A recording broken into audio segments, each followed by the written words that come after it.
Au-delà donc de cette complexité réglementaire, Carmine, pourrais-tu partager avec nous les implications sur les processus de société de gestion?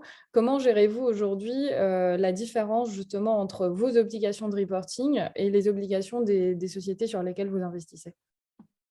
Hem, c'est vrai que, quand on parle, d'obligation de reporting, c'est juste le 1er pas. C'est-à-dire, voilà, on va montrer aux clients à quoi leur argent, contribue, surtout pour les fonds qui ont vocation à être, responsables et durables.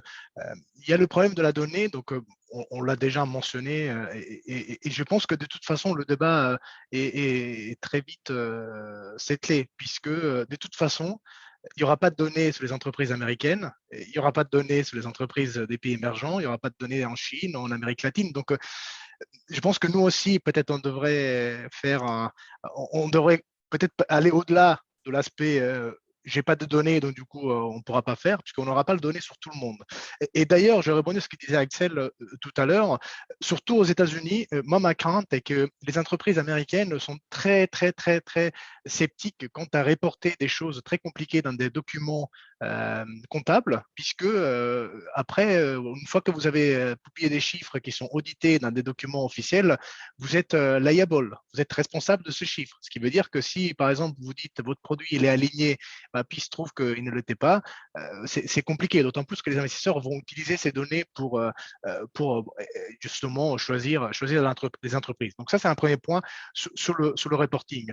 Après, au-delà du reporting, c'est aussi ce que ça va engendrer comme gestion puisque c'est un peu probablement un non-dit du régulateur, mais c'est vrai que ces dernières années, tout ce qui a de proche ou de loin touché à l'ISR, voilà, on connaît les biais que ça peut avoir.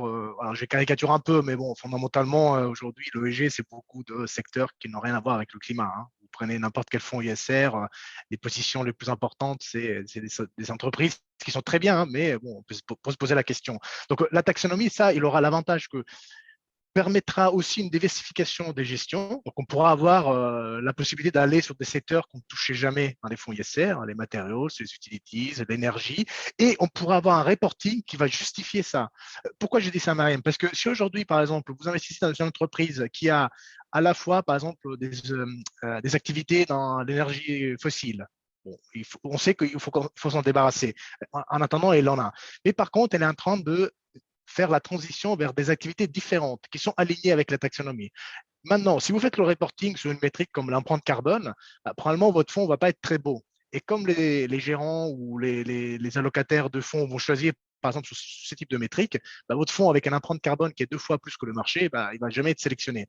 En revanche, si on lit le reporting comme étant une photo de ce que le fonds est en train de faire sous les objectifs délignés par la taxonomie, bah, là, du coup, votre fonds peut devenir intéressant. Et donc, ça permet aussi, quelque part, de donner un peu plus de courage, y compris aux asset managers, d'aller explorer des secteurs qui aujourd'hui sont très, très, très peu représentés dans les gestions ISR. Donc, c'est certainement un cadre d'opportunité d'investissement.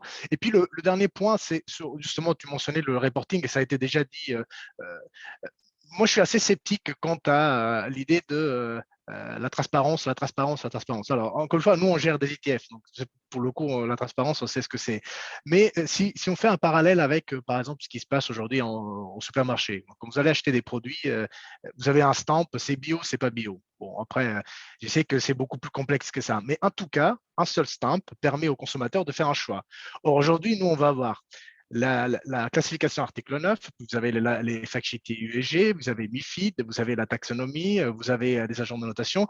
Je ne suis pas sûr que cela puisse permettre d'orienter plus de d'épargne. Donc, moi, aujourd'hui, on le voit comme un outil de reporting, mais de mon point de vue, ça va être beaucoup plus un outil de gestion, puisque ça permet d'avoir des insights, des informations beaucoup plus granulaires qu'un outil de reporting. Même si, comme je disais, ça pourra aider à des stratégies un peu alternatives sous l'ISR de pouvoir avoir toute sa place au sein des portefeuilles des investisseurs.